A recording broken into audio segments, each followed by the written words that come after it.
অনুপ্রেরণামূলক গল্প। গল্পটি শুনুন, ভালো লাগবে। তো স্বামী স্ত্রী দুজনে চিড়িয়াখানায় গেল।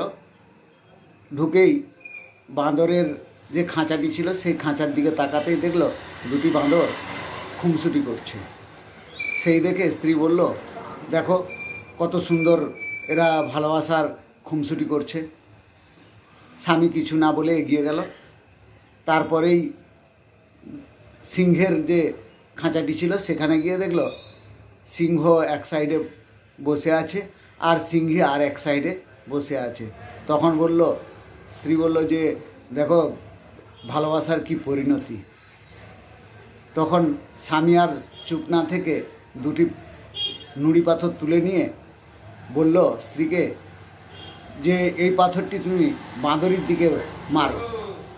স্ত্রী বাঁদরের দিকে মারতেই বাঁদর লাফিয়ে পালিয়ে গেল।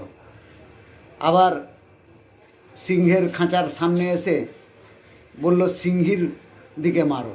যখনই সিংহীর দিকে পাথরটি মারলো তখনই সিংহ লাফ দিয়ে তার সঙ্গিনীকে বাঁচানোর চেষ্টা করলো, লাফিয়ে উঠল।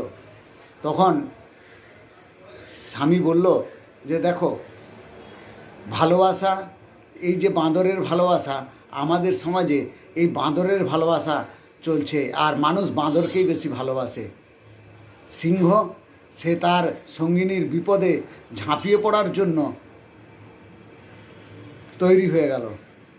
তাই ভালোবাসা সব জায়গায় সব সময় প্রকাশ করা যায় না।